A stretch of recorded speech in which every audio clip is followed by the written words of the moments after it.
Você considera as fases da Lua, os dias da semana, as horas, os trânsitos planetários para realizar algum ato mágico ou devocional na sua prática wicana?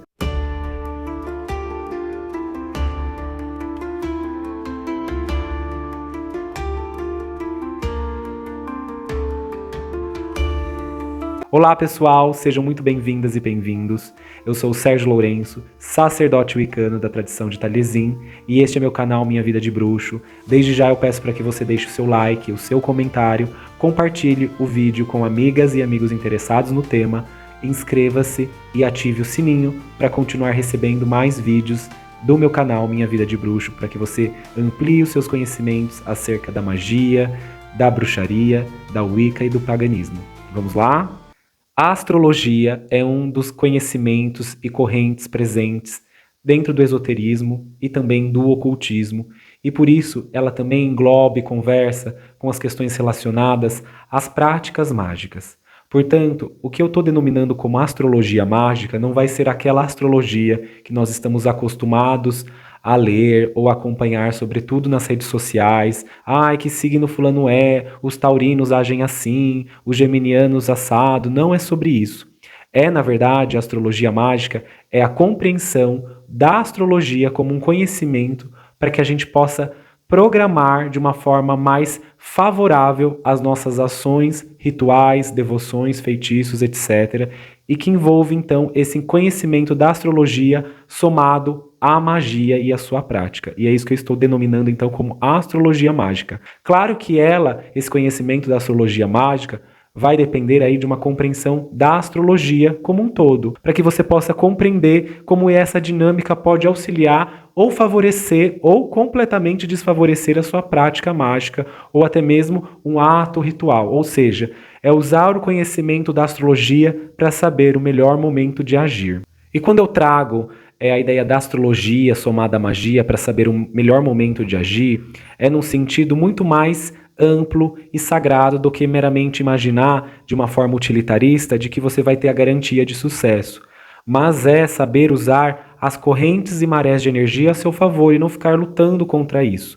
Por exemplo, não é muito favorável e vocês devem compreender isso, imagino, que não é muito favorável você fazer um feitiço de prosperidade, por exemplo, numa lua minguante. É melhor que seja feito numa lua crescente, porque há uma maré favorável para isso. Então é importante que você tenha essa compreensão. Se você quiser ter um sucesso do ponto de vista de compreensão e também do ponto de vista de energias que vão estar sendo manipuladas para execução daquele ritual e até mesmo gesto ou ato devocional. Pode ser que alguns momentos vão ser mais favoráveis, outros menos favoráveis para um determinado tipo de devoção. Por exemplo, deusas com aspectos de donzela talvez vão ser melhor contatados num momento, por exemplo, em que a lua está na sua fase crescente e não na sua fase escura, por exemplo, que vão estar relacionados às deusas do submundo, às deusas relacionadas aos mistérios noturnos e tudo mais. Então é importante que você compreenda isso também. A astrologia, ela é um conhecimento da humanidade, a astrologia sobretudo aí que eu estou chamando astrologia ocidental, com os 12 signos zodiacais que nós conhecemos, que vai de Áries até Peixes. Ela tem essa origem exatamente na observação da natureza e nos movimentos cíclicos dela. E como determinadas constelações, planetas, astros surgiam em determinadas épocas do ano. Então, há uma ligação direta da astrologia e do conhecimento astrológico ligadas às estações do ano e, por excelência, pegando aí de gancho a questão wicana, a roda do ano. Então, uma coisa está relacionada à outra e é importante compreender essa ciclicidade. Para aqueles e aquelas que acompanham o meu canal, sabem que eu sempre indico leituras nos meus vídeos e nos temas. E hoje eu vou indicar a leitura de 3 livros que vão ser muito usados por você nesse conhecimento de astrologia mágica, sobretudo para consultas. Outros livros que eu recomendaria também, que você pode achar eles na banca, o Almanac Wicca é bem interessante para quem quer ter um conhecimento astrológico, né, de consultivo, um conhecimento astrológico consultivo de tabelas, de momentos planetários favoráveis, mais relacionados às fases da Lua, os movimentos do Sol e os signos, lá sempre tem uma tabela no Almanaque Wicca. Outro almanaque que também tem na banca, que vocês conseguem encontrar, é o Almanaque Pensamento, que traz também os trânsitos planetários, e ele é mais astrológico do ponto de vista mais amplo, aí envolve trânsitos planetários que vão ocorrer, eclipses, entre outros conhecimentos. Então vale a pena você ter. E hoje nós temos também os aplicativos nos celulares, tem aplicativos específicos para fases lunares, para trânsitos planetários. Então vale a pena ter essa ferramenta de conhecimento e também de organização e planejamento devocional e mágico para você, tá bom? Mas, falando das leituras recomendadas a vocês, o primeiro livro que eu vou recomendar é um livro cujo título é o mesmo do vídeo, que é Astrologia Mágica, da autora Sky Alexander. E esse é um livro muito bom e que foi o que me abriu as portas no início da minha jornada, quando eu descobri o conhecimento sobre a astrologia mágica e a importância dela na prática da Wicca, da magia. E esse é um livro sensacional, muito simples, uma leitura muito gostosa e que vai te dar um norte muito amplo para poder pensar todos os aspectos que envolvem a astrologia mágica. O próximo livro que eu indico é esse aqui, Um Guia do Mapa Astral, da autora Joanne. Não sei pronunciar o sobrenome dela, gente, mas é da editora Pensamento. É um livro muito simples também em sua abordagem, mas que traz uma amplitude de conhecimento. A autora, ela apresenta os principais temas da astrologia, os 12 signos, as estações do ano, as casas, os planetas, os trânsitos e como nós podemos interpretar, então, um mapa celestial, um mapa astral. E ele nos ajuda a ter essa compreensão mais ampliada sobre o uso da astrologia mágica, mas não de uma forma direta, isso é indiretamente, até porque a abordagem dela aqui é numa abordagem sobre a astrologia muito mais pessoal, do ponto de vista de pensar o indivíduo, o desenvolvimento de sua persona. Então é importante que você considere isso ao ler esse livro. Outro livro que eu recomendo a leitura, mas num caráter mais consultivo, é o livro Sistemagia, do autor Adriano Camargo Monteiro. Este livro que é de um caráter mais ocultista, esotérico, cabalista, Rosacruciano, por exemplo. E ele é um livro de caráter consultivo porque ele é dividido nos 7 planetas principais que usamos na magia. Isso é o Sol, a Lua, Marte, Vênus, Mercúrio, Júpiter, Saturno. E os 4 elementos. Ele também traz tabelas e como a gente usa as tabelas das horas planetárias, por exemplo. Mas ele é um livro que tem alguns pontos problemáticos no final dele, quando ele aborda uma questão relacionada a vampirismo e a relação com isso, com a ideia da homossexualidade. Então tem alguns pontos esquisitos no final do livro, mas de um todo o livro é bem interessante para a gente pensar e usar como um ponto consultivo, porque ele vai abordar aqui um sistema exatamente consultivo e de correspondência das forças astrológicas, com relação de plantas, pedras, animais, divindades, para quem trabalha aí com a ideia de anjos, a demonologia, para quem trabalha com questões relacionadas a outros aspectos da magia, questões da Goécia, enfim, ele é um livro realmente muito consultivo e essencial para ter uma abrangência da sua prática de astrologia mágica. Indicadas as leituras, então, que eu recomendo você fazer, se você quiser se aprofundar nesse tema e ampliar a prática disso e melhorar a sua vivência mágica, é trazer para vocês, então, o porquê que nós falamos astrologia mágica, ou como podemos dizer que a astrologia torna-se mágica. E a gente vai usar para isso a lei hermética da correspondência, ou seja, o que há acima, há também abaixo. E de um ponto de vista astrológico, é o estudo dos astros, do ponto de vista esotérico, ocultista, e milenar, né, de um ponto de vista de uma tradição que se sustenta no Ocidente através dessa questão esotérica da astrologia, nós podemos dizer então que há uma assinatura cósmica e astral de cada uma dessas forças, desses astros aqui também na Terra, e que nós somos influenciadas e influenciados por esses astros, seus trânsitos e seus movimentos.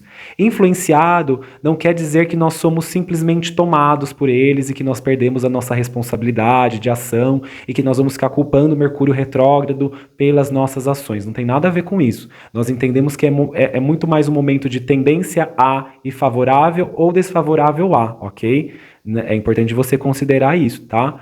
E o que eu trago para vocês, então, é que o que há acima também abaixo faz então que tudo tenha uma assinatura cósmica, tudo tem uma assinatura, desde uma pedra, uma planta, um símbolo, uma expressão, uma área humana, uma área da natureza, uma forma de vida e uma divindade, e a gente pode estendendo isso infinitamente do quanto a gente pode trazer de analogias. O que eu quero dizer, por exemplo, para vocês é que o Sol, além da ideia do astro, pensando nele como um astro, na astrologia, é importante que vocês vão compreendendo que a gente vai chamando, por exemplo, o Sol é uma estrela, nós sabemos do ponto de vista astronômico, mas na astrologia o Sol é um planeta, tá? Ele é conhecido como um planeta, tá bom? Então por isso nós chamamos ele um dos 7 planetas principais que nós usamos na prática mágica.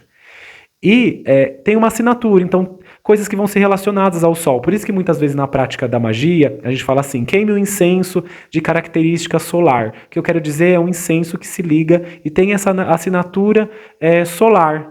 E como nós descobrimos isso, né? Nós descobrimos isso através das tradições que fundamentaram e correlacionaram a isso, estudos ancestrais que têm relação a isso. Por exemplo, as plantas solares, elas sempre vão ter características cítricas, por exemplo, elas vão ter muitas características de vicejar, de ser mais fortes, expostas ao sol do que outras, que são mais de aspecto lunar, por exemplo, e assim sucessivamente. Então, por essas características de correspondência.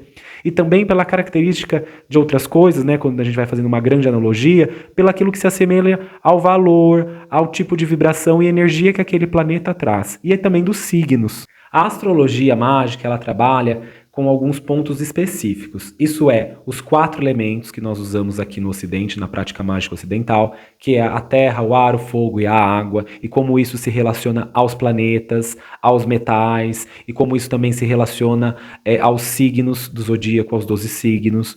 Nós vamos ter também aí o uso dos 7 planetas, que vão ser Sol, Lua, Marte, Mercúrio, Júpiter, Vênus e Saturno. Usa-se sim os outros planetas que são utilizados na parte interpretativa da astrologia oracular, que tem Netuno, Urano e Plutão. Sim, usa-se, mas eles são mais, do ponto de vista, mais transpessoais. E os que são mais usados na magia são esses 7 que eu citei anteriormente. Então eles vão ter uma proximidade maior e uma ação mais efetiva do ponto de vista próximo da humanidade, né? Vamos pensar assim, uma energia mais próxima às questões humanas. E nós vamos ter aí, de uma forma mais emblemática, a relação, então, com o Sol e a Lua e essa relação que eles fazem com a Terra do ponto de vista astrológico. Isso é, seus momentos das estações do ano, no caso, o Sol, e os momentos, então, das fases lunares, e seus momentos de oposição e conjunção e vice-versa, ok? Então, esses são os grandes panos de fundo, as grandes orientações que nós fazemos e usamos na astrologia mágica, que é, então, os 4 elementos, os 7 planetas e os 12 signos, ok? Como eu estava trazendo antes, a astrologia nos ajuda a compreender os momentos que são mais favoráveis e os momentos que são menos favoráveis para determinadas práticas e ritos. E pensando nisso, nós podemos traduzir isso como marés de poder, marés de energia, de influência, e nós vamos entender isso, que nós podemos entender isso como um grande relógio, um grande funcionamento mecânico cósmico que vai tendo então um ritmo, ou seja, um ritmo de nascimento, vida, morte, renascimento, e há um momento para tudo. Uma das primeiras coisas que a gente aprende na astrologia mágica é usar os dias da semana. Para quem não sabe, os dias da semana, que são divididos em 7 dias, que a gente pode colocar domingo, segunda, terça, quarta, quinta, sexta e sábado, são os dias que até em outras culturas, em outros idiomas, nós vamos encontrar então relação com os deuses. Vão estar figurado o nome de deuses, deuses romanos, deuses nórdicos, por exemplo, no caso, né, com o nome do dia das semanas em inglês. Então, o que a gente vai entendendo é que esses dias são consagrados àquele tipo de energia e vibração. Então, nós vamos ter aí, no domingo, o dia do Sol, na segunda, o dia da Lua, na terça, o dia de Marte, na quarta, o dia de Mercúrio, na quinta, o dia de Júpiter, na sexta, o dia de Vênus e no sábado o dia de Saturno. Então esses dias vão já estabelecer momentos que são mais favoráveis. Por exemplo, se você quer trabalhar um aspecto mais relacionado ao amor, à sexualidade, é melhor que você faça um trabalho ritual na sexta-feira que é consagrada a Vênus, entendeu? Então vai ter uma relação. Aí se você quer potencializar isso, veja em que signo a Vênus está. Se está num signo mais favorável, se ela estiver em Touro, por exemplo, ou em Libra, para aquele tipo de trabalho afetivo ou amoroso que você vai querer realizar, de autoestima. ou a fase da Lua, se ela está mais favorável para esse momento também. E aí ainda a gente pode colocar, porque há um conhecimento das horas, em que as horas também teriam uma vibração, e essas horas são divididas em horas do dia e horas da noite, e que elas atravessam também aí as influências planetárias. Então você pode unir e somar isso às horas. E aí vão ter planetas que vão ser mais harmoniosos, do ponto de vista, por exemplo, Vênus e Sol são harmoniosos, Saturno com Vênus não vai ser tão harmonioso. Então se você fizer um trabalho num dia de Saturno, que é para algum tipo específico, para você ter proteção ou segurança, ou necessita de uma coisa relacionada a posses de casa, terrenos, por exemplo, que Saturno rege muito esse aspecto, não seria favorável você fazer isso numa hora de Vênus, entende? Então você também precisa trabalhar essa correspondência dia e hora planetária, porque isso pode favorecer e aumentar mais o potencial e a chance daquela energia ser mais favorável ao seu propósito. Usando então aquilo que nós vamos chamar na magia de poder com e não poder sobre. Uma coisa que é importante vocês compreenderem dos 7 planetas é que eles vão estar muito mais relacionados a aspectos da vivência humana e também mais próximos daquilo que a gente pode pensar e perceber de natural e relacional conosco.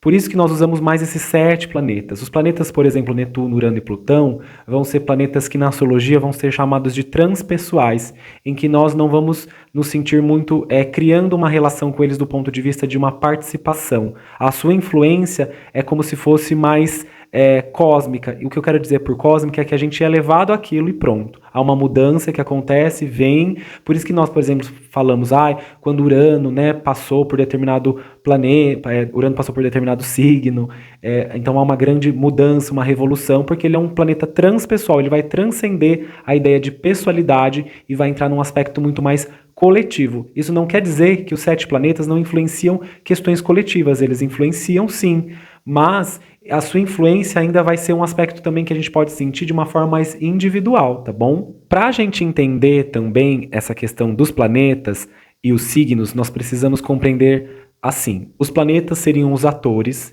que vão ter uma persona, um personagem, e que eles interpretam esse personagem. Por exemplo, a Lua, a gente pode dizer que é um planeta mais introspectivo, de uma energia mais melancólica, emocional, e ela vai interpretar esse modo de ser, aí fazendo uma analogia com o teatro. E os signos nada mais são que aí também um cenário em que esses atores dos planetas vão interpretar. Então, quando um planeta passa por aquele signo, a gente vai ter então uma interpretação diferente. O que eu quero dizer de diferente é como que uma persona, um personagem que é melancólico vai ser interagindo num cenário que é muito elétrico, revolucionário, por exemplo, em Aquário. Como a Lua, que é melancólica, se relaciona com esse cenário. Então a gente vai ter aí forças que vão ser diferentes. Por exemplo, quando a Lua está no signo que é a casa dela mesmo, que é o lugar de excelência dela, que é o Câncer, signo de Câncer, ela vai estar em um bom aspecto do ponto de vista da sua própria energia, o seu cenário natural, vamos pensar assim. Então é importante entender que o funcionamento e a relação entre os astros, os 7 planetas e os signos vai estar muito relacionado a essa analogia que eu fiz com vocês do personagem e o cenário, ok? O Sol e a Lua são os planetas que vão mais nos influenciar do ponto de vista mágico, ainda mais se nós estabelecemos uma magia mais relacionada à prática wicana, representando exatamente as forças da deusa e do deus no seu aspecto solar e lunar, por exemplo. O Sol, ele leva um ano inteiro para percorrer os 12 signos. Por isso que nós vamos dizer que o seu processo mágico vai estar relacionado a grandes processos de vida, às transformações mais profundas do eu em cada um dos signos em que ele vai passando ao longo do ano. Então a gente vai sentindo uma influência muito mais relacionada ao nosso nível de personalidade, ao nosso nível de individualidade, transformação pessoal. Quando a gente está falando da Lua, a gente está falando de um planeta astrológico que vai passar então pelos 12 signos por volta aí de 28, 29 dias no mês, ou seja, ela vai demorar um mês inteiro para percorrer o zodíaco todo. Então, há aspectos que a Lua vai influenciar que vão ser mais flutuantes em nós, porque ainda a gente tem que considerar que a Lua vai estar nos seus aspectos de fases, isso é, nova, crescente, cheia e minguante, nova novamente. Ou seja, isso também vai ser um outro acréscimo que a gente tem que considerar ao fazer essa relação com os signos e a lua. E a lua, na astrologia mágica, ela vai reger em nós, então, aquele momento do psiquismo, das práticas mágicas específicas. Então, quando a gente vai lançar um feitiço, é muito importante a gente olhar em que signo e fase a lua está. Então é importante, importantíssimo isso, ainda mais dentro de um aspecto ritualístico wicano, ok? Então, de uma forma geral, a gente pode pensar que a astrologia mágica vai reunir esses conhecimentos que eu trouxe para vocês e a importância de vocês compreenderem esses múltiplos simbolismos que esses conhecimentos carregam e vocês se apropriarem minimamente através de conceitos chaves e compreender os trânsitos. Isso porque ainda nem citei os trânsitos planetários, por exemplo, a ideia de conjunção e oposição, né, em que momento um planeta está em tal signo e como que isso pode afetar magicamente um resultado, magicamente. Então é importante que você pense e considere tudo isso ao estudar e aplicar a astrologia mágica na sua vida e vivência na Wicca. Bom, esse foi o vídeo de hoje. Eu espero que você tenha gostado, refletido e entendido. Não deixe de acessar ou procurar conhecer mais sobre a astrologia e pensar nela também no seu aspecto mágico. Não deixe de usar a astrologia e consultar ela até para organizar questões pessoais da sua vida. Eu faço muito isso quando eu vou fazer um projeto, até projetos profissionais particularmente. Então é importante que você considere o uso da astrologia para melhorar a sua vida do ponto de vista mágico, espiritual e de conhecimento, de autoconhecimento. Então deixe seu comentário, traga sua contribuição sobre o tema e até uma próxima oportunidade. Obrigado.